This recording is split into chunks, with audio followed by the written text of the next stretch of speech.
నిజామాబాద్ జిల్లాలో ఎమ్మెల్సీ ఎన్నికలకు ఏర్పాట్లు పూర్తి చేసినట్లు కలెక్టర్ రాజీవ్ గాంధీ హనుమంతు తెలిపారు.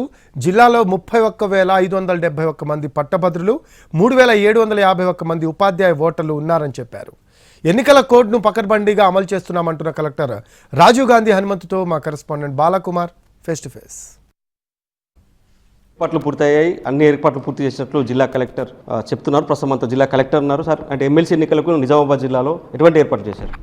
సో మనకి రేపు జరగబోయే 27న జరుగుతున్న graduates and teachers both MLC కాన్స్టిట్యున్సీస్కి నిజామాబాద్ జిల్లాలో టోటల్గా మనకి 81 పోలింగ్ స్టేషన్స్ ఉన్నాయి. సో మనకి గ్రాడ్యుయేట్స్కి సంబంధించి 48 అండ్ టీచర్కి సంబంధించి 33. సో టోటల్గా 81 పోలింగ్ స్టేషన్స్ కూడా మనకి అన్ని ఏర్పాట్లు చేయడం జరిగింది. పోలింగ్ సిబ్బంది కూడా మనకి ఈచ్ పోలింగ్ స్టేషన్కి 1 PO, APO, 2 OPOs ఉండే విధంగా కూడా మనము సిబ్బంది మొత్తాన్ని కూడా ఆల్రెడీ 2 ట్రైనింగ్స్ ఇవ్వడం జరిగింది. డివిజన్స్లో డివిజన్ హెడ్ క్వార్టర్స్లో మనకి sub collector office and 2 RDO ఆఫీసెస్లో డిస్ట్రిబ్యూషన్ అనేది జరుగుతుంది.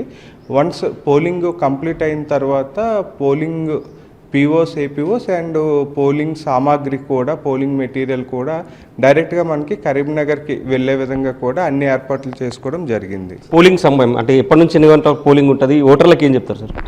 సో మనకి పోలింగ్ అనేది 8 AM to 4 PM వరకు ఉంటుంది. ఓటర్స్ చూసుకుంటే మనకి గ్రాడ్యుయేట్స్కి సంబంధించి 31,574 ఓటర్స్ ఉన్నారు. అదేవిధంగా టీచర్కి సంబంధించి 3,751 ఓటర్స్ ఉన్నారు. సో వాళ్ళందరూ కూడా అంటే మనకి 8 నుంచి 4 PM వరకు ఉంటుంది. అదేవిధంగా మండల హెడ్ క్వార్టర్స్లో మోస్ట్లీ మనకి మండల హెడ్ క్వార్టర్స్లో రూరల్ మండలాలు అయితే ఒక గ్రాడ్యుయేట్స్, ఒక టీచర్స్ పోలింగ్ స్టేషన్స్ ఉంటాయి. అదేవిధంగా అర్బన్ ఏరియాస్లో చూసుకుంటే మోర్ దెన్ 1 ఉంటుంది. సో ఒకే లొకేషన్లో ఉంటాయి. మనకి అంటే చాలా వరకు టీచర్స్ కూడా గ్రాడ్యుయేట్స్ ఓటర్లుగా ఉంటారు కాబట్టి సో రెండిట్లో ఓటు వేసుకోవడానికి ఉంటుంది కాబట్టి మళ్ళీ దూరం డిస్టెన్స్ ఎక్కువ అయితే ఇబ్బంది పడతారని ఒకే లొకేషన్లో మనం ఏర్పాటు చేయడం జరిగింది. సో ఓటర్లందరూ కూడా మార్నింగ్ రేపు 8 నుంచి 4 వరకు ఉంటుంది కాబట్టి ఆ ఓటు హక్కుని వాళ్ళు ఎటువంటి ప్రలోభాలకు లోబడకుండా వాళ్ళు ఉపయోగించుకోవాలని కోరుకుంటున్నాను. అంటే 2 పొలిటికల్ పార్టీస్ మధ్య రైవల్రీ కొనసాగుతుంది సార్. పొలిటికల్ పార్టీస్కి ఏం చెప్తారు ఎలక్షన్కి సంబంధించి? సో మనకి ఏదైతే జనరల్గా MLA elections and general elections పార్లమెంట్కి MCC ఉంటుందో సో సేమ్ MCC అప్లికబుల్ అవుతుంది.